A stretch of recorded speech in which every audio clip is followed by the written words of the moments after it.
DG Om Prakash ಕೊಲೆ ಪ್ರಕರಣ. ಕೊಲೆ ಬಳಿಕ ಸಾವು ಬದುಕಿನ ನಡುವೆ 25 ನಿಮಿಷ ನರಳಾಟ.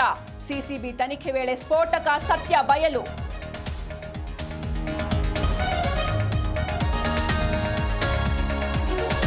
ಪ್ರಯಾಣಿಕರ ಸೋಗಿನಲ್ಲಿ ಸಾರಿಗೆ ಬಸ್ನಲ್ಲಿ ಕಳ್ಳತನ. 2 ಅಂತಾರಾಜ್ಯ ಕಳ್ಳಿಯರ ಬಂಧನ. ಹಾವೇರಿ ಜಿಲ್ಲೆಯ ಬಂಕಾಪುರದಲ್ಲಿ ಘಟನೆ.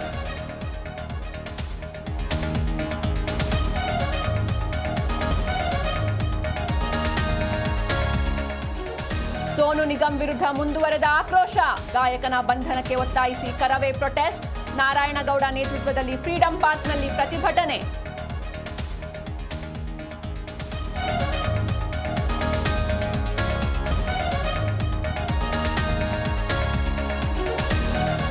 ಇನ್ಮುಂದೆ ಪಾಸಿಂಗ್ ಮಾರ್ಕ್ಸ್ 35 ಅಲ್ಲ 33 ಅಂಕ. ಮುಂದಿನ ವರ್ಷದಿಂದ ಎಸ್ಎಸ್ಎಲ್ಸಿ ಪಿಯುಸಿ ಪಾಸಿಂಗ್ ಮಾರ್ಕ್ಸ್ ಕಡಿತ.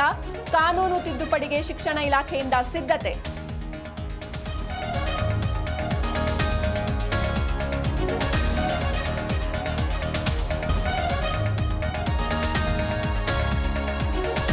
ಭಾರತ ಪಾಕ್ ಗಡಿಯಲ್ಲಿ ಯುದ್ಧದ ಕಾರ್ಮೋಡ. 11ನೇ ದಿನವೂ ಪಾಕ್ ಸೇನೆ ಅಪ್ರಚೋದಿತ ಗುಂಡಿನ ದಾಳಿ. ಭಾರತೀಯ ಸೇನೆಯಿಂದ ತಕ್ಕ ಪ್ರತ್ಯುತ್ತರ.